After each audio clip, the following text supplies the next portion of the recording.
Welcome to chapter 2.2 for exercise leadership 2. Let's get this going. Again, waiting on this computer to start the slideshow.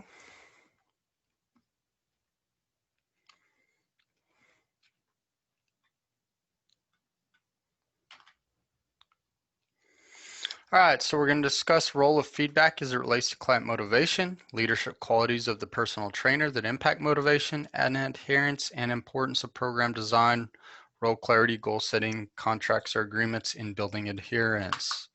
All right, so we're just building on the first part of chapter 2, okay? So you don't want to just have people going along, they're coming into your gym, they're working out, you don't say anything about it, right? You want to give them some extrinsic feedback. And we want to do it for several reasons, even the ones that they don't list here. But you want to reinforce whatever they're doing correct. You want to correct anything that they're not doing correct. So correct what they're not doing correct, and encourage them to keep going. On top of that, I think the biggest thing is educate, educate, educate. Okay, and every one of those has opportunity, right? So if they're doing something right, encourage, just, hey, yeah, you got that right. By you doing this, A, B, C, D, and E are going on, or however that is, right? You tell them, this is great, this is what this is doing for you, so on and so forth, right? So keep doing it that way. Hey, by you, so if you're going to correct their errors, then you explain to them why. Don't just say, okay, you're doing that wrong. Pull this more forward. Well, why pull it more forward, or why go more to the left? Why go more to the right? Whatever you're correcting, okay? Explain the why so that they can understand. I've always felt that this was a big problem that coaches have a lot of times. They'll be like, oh, you're doing that wrong, and they tell the athlete to do something. And the athlete doesn't understand why. Well, why is this wrong? If especially if an athlete, you say you got a basketball player shooting a ball, say, their shot's ugly or whatever. But if they're hitting all their shots, why? So if there's a reason that they're doing something that looks different, why is it wrong, right? And sometimes maybe the why is just because, well, this is how it's always been done, and that's not really a good reason. But again, a lot of times in exercise, the reason we have the whys is because if they're trying to enhance certain muscles, they may not be engaging those muscles, could be one thing. The second thing is there's certain motions and positions, if you do it over and over, you have a higher chance of injury. All right, there's a good chance they get hurt. So again, explain those things, right? And then encourage them, like when they do things right, you give the attaboy, attagirls, and everything else just to keep them going, okay? And then while you're doing that, what'll happen is they'll get intrinsic feedback, right? So they feel their body doing it right. They can see it in the mirror, like, oh, that's what that's supposed to look like, or they can hear, it says on here, you hear something. So again, like if you think about when you're running, sometimes you can kind of hear your feet hitting in the way that, like if somebody's got heavy footed and then you get them to start going, like if you get a sprinter, getting them from being flat footed up on their toes, or if you get a long distance runner, again, keeping them from hitting flat footed and actually rolling the foot, they can hear that, as well as feel it, and maybe even see it, depending on if they're running and seeing themselves in a mirror or something, okay? And then long-term program adherence is going to be dependent on their ability to have feedback. Now, they say it's dependent. It's, again, they should have said it's partially dependent on that, right? So that plays into some partial dependence, okay?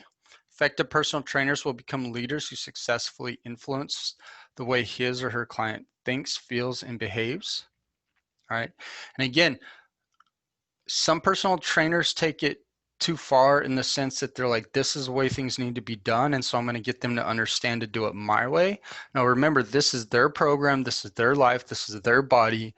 You got to listen more than you talk, but again, you've got to correct them when they're wrong, You know, so if they have a wrong idea about something, or if they're doing something that can possibly harm them, yes, correct them. Remember, this is their show. This is the thing that they're going to carry on. You know, you got to look at it like this. You're you're working with, like, say, a comedian or something, right? And you're a comedian, or you're a comedian coach, you know, something along those lines. So you talk to, you know, you've got your own, you know, your own comedy you do, and you're helping coach up this young comedian. And they've got their own way that they're going to do things. So you're kind of giving them pointers and things like that. But, you know, at the end of the day, they're going to have their show. It's going to be different than your show, right? And so you're just giving them, you know, some feedbacks on, you know, like how to walk out on stage, maybe to create like a certain presence, or how to interact with, you know, folks that are talking in the audience, or how to read the audience. You know, if you feel this vibe, you know, from one of your jokes, realize, don't go down that rabbit hole, you know, like pull it back and go this, you know, like some of those things, right? It's just, you know, some things that, you know, from actually being in the field, right? And again, that's the thing. It's the same thing here. You're not going to create in them your workout for them. What you're trying to do is help them and guide them into finding the workout that works best for them. You're just hitting the things that were the things that they do that could be detrimental to their progress, right? That's it. Art and science, and that really is something that has to, you know, like, you know, they talk about leadership. To be honest, our whole industry is a bit of art and science, okay? And so again, you know, there's a way to do things that, you know, we base a lot of stuff on the evidence we find, on the research we do and everything else, but getting people to do it is tricky, right? And so there is evidence, but again, there's an art to it. I could have 3 clients that all have the exact same problems. They could be very similar in, like, their experiences in their past, coming to, you know, by the time they come to me, everything else, you know, like almost, you know, like almost like, man, they're cookie cutter, you know, like to an extent. But to motivate them, to teach them, to get them going in the right direction, you're going to see 3 different versions of me with those 3 different people, because there is an art to it. And really the thing to the art is, you're not manipulating them as much as you're working with them. And that's where personal trainers mess up. They try to manipulate these people into, like, this is how you need to do this, where it's, no, this is their journey. All you're doing is helping them prepare for it. You know, so it's their, you know, they're getting ready to climb the mountain. You're helping them get all the tools and equipment and everything they need to climb it the way that they want to climb it, right? And again, it's not a mountain that has one trail to the top, right? There's all these different trails, and so you're helping them to discover the right trail for them, right? So again, it's, there's a lot of art that goes into that, okay? And again, it says it must be practiced and perfected. You'll never do that. There's, you know, it's the same thing like why they say, you know, doctors practice medicine, lawyers practice the law. It's always practice. The way the fact that they even put it perfected in there shows a very high amount of arrogance in the fact that you're going to get to a point where you can help everybody. And I think that's stupid and arrogant to even say that.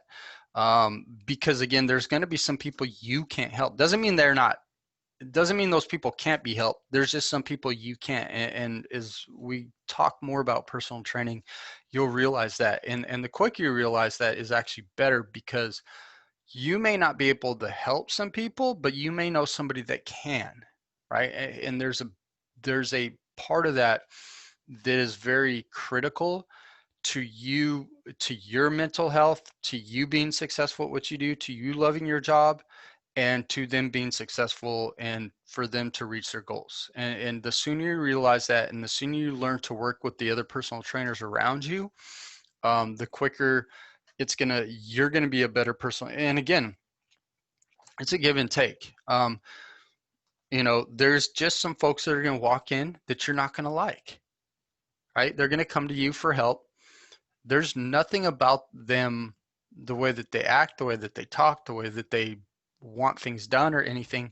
You just don't like them as a person. Now, you don't like them, yet do you want to work them with them 3 to 4 times a week for an hour? And this could go on for 3 months, 6 months, a year, couple years. And you got to spend that hour with this person that you just absolutely detest.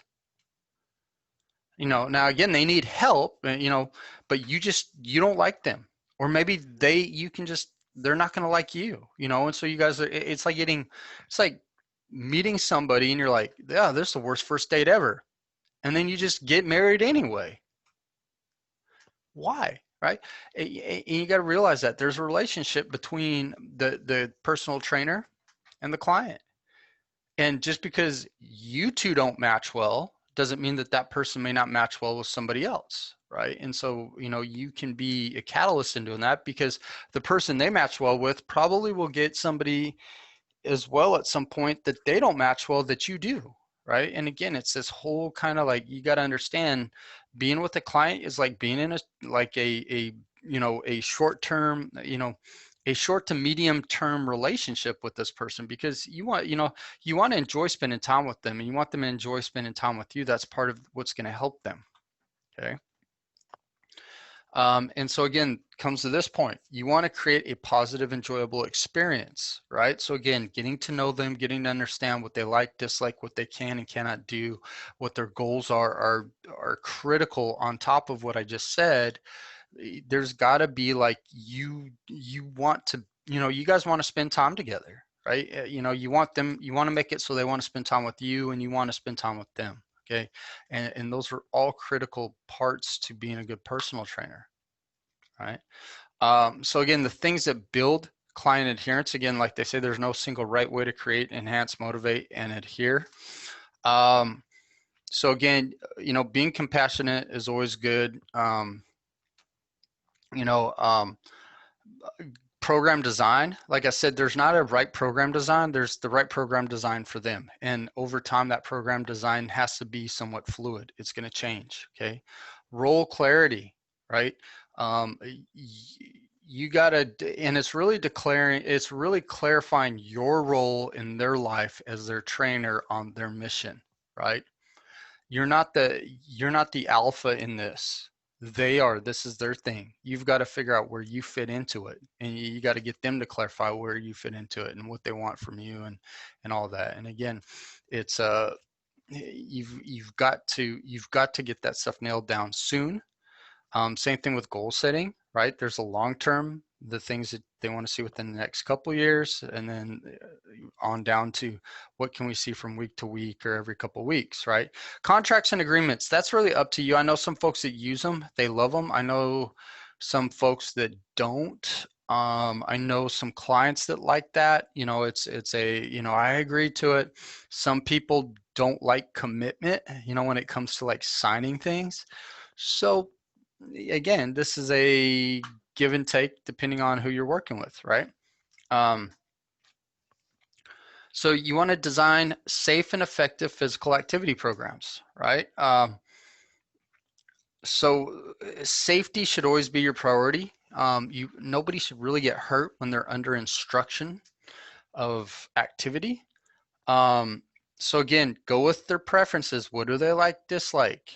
Okay, so figure all that stuff out first. Now, sometimes eventually you're going to do some things they're going to dislike, and there's what they're willing to do or willing to tolerate, and all that. And so you got to kind of figure that out. And sometimes you may introduce things to them, you know, like they're like, I absolutely hate squats, or, you know, or something along those lines.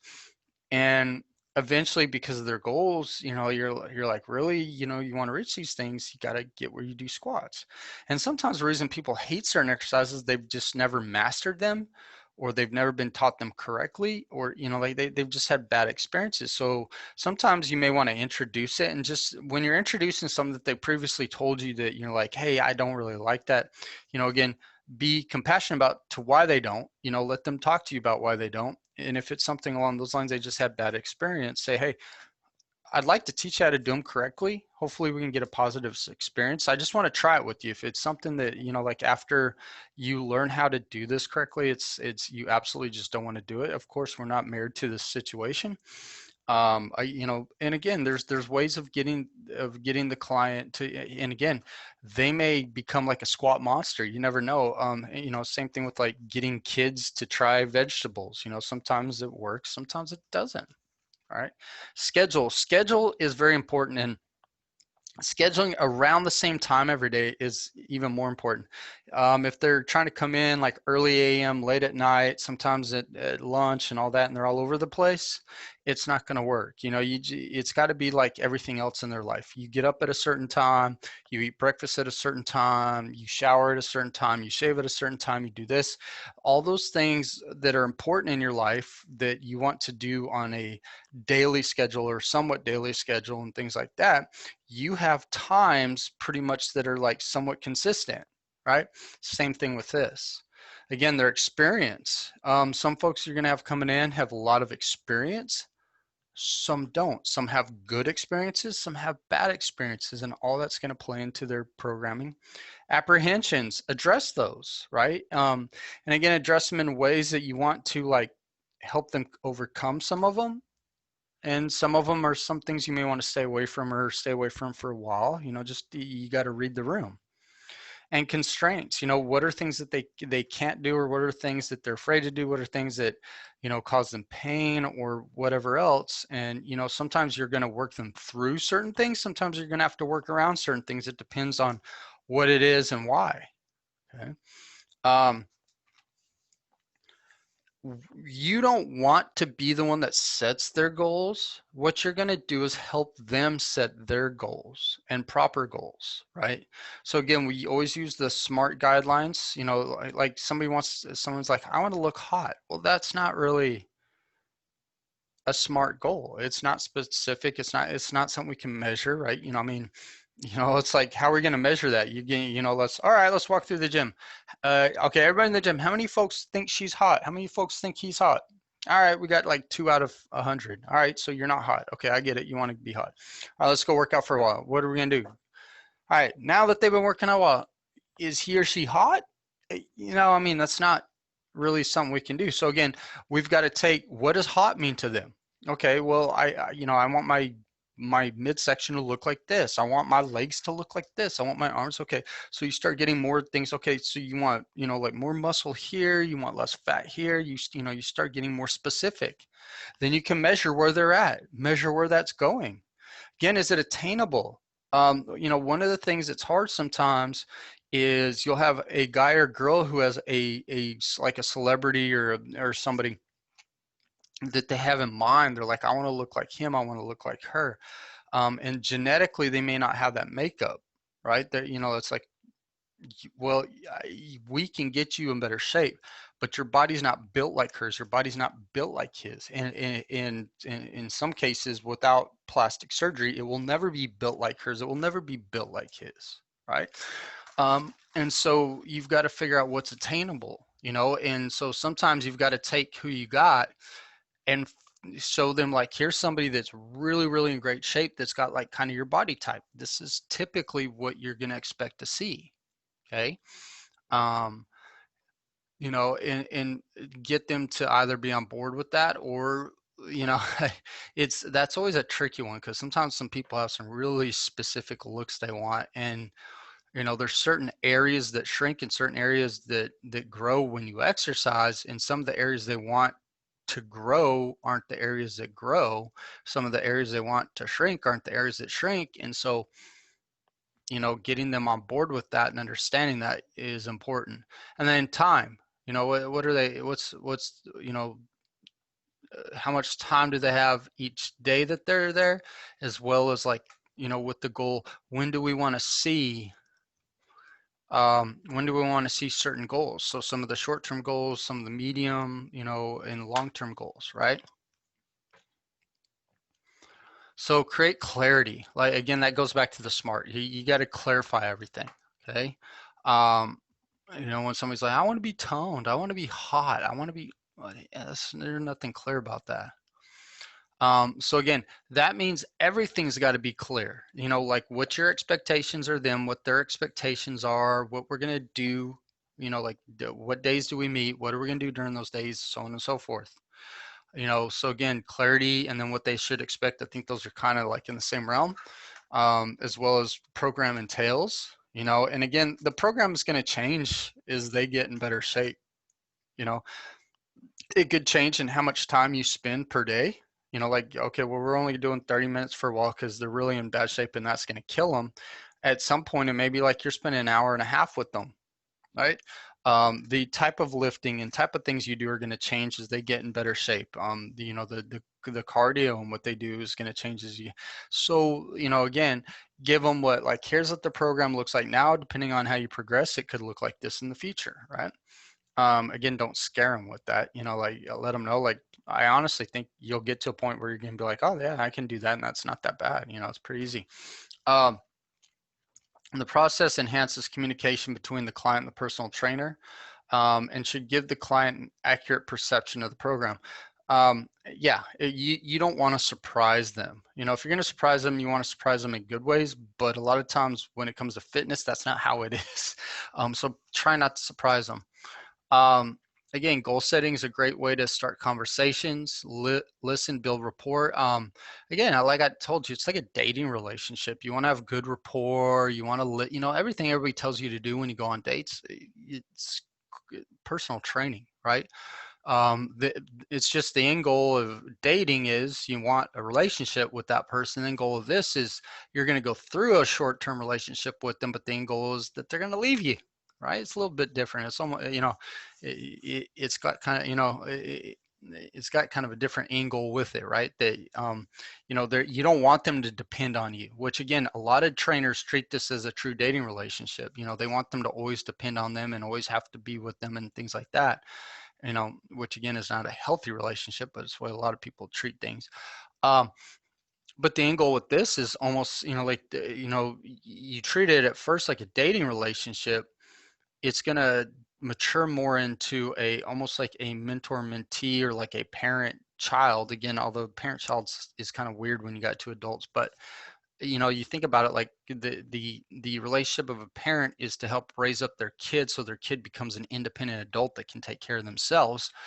You know, that's what you're doing. You know, you want them to be an independent adult in the realm of fitness and nutrition, that they take care of themselves, right? um and again, you know, keep the conversations going, because things are going to change throughout the time you're working with them, and you don't want to just always be stuck on like what we started on day one. Okay. So again, personal trainers are leaders who will successfully influence the way his or her clients think, feel, and behave. Again, I don't like to influence you. You know, you're going to influence each other, right? You're going to work together to find correct thinking and feeling and behavior, right? Um, Again, you got to give them good feedback. You know, it's got to be on time. It's got to be clear. You got to clarify it. You know, it's got to be, they got to understand it. They got to be able to, you know, like for you to give it to them, for their body to understand it, for them to get it, so on and so forth. Again, personal training, like good personal trainers, can take time to build the relationship. You know, it's not like, you know, you're going to be like best buddies from day one. Right? And the better relationship you have, the more honest you guys can be with each other on what you like, what they like and dislike, and what you're trying to help them do and what they need to do and all that, right? Again, goal setting will give you a better understanding of them. It'll give them a better understanding of sometimes what they actually want. Because again, when they say, I want to be hot, and you're like, no, we got to redefine what hot is, because we, you know, what you think is hot and what I think is are hot, or it could be two different things, right? And then the end result will be motivated and consistent clients who do not only receive great workouts, but also have experiences that'll keep them coming back. So you want them to have, you know, like you want them to get good workouts, but you, more than anything, you want them to have a great overall experience, and especially for them to just learn and learn and learn, right? All right, so that is that. Get out of here. If you guys have any questions, let me know, and we'll start chapter 3 next.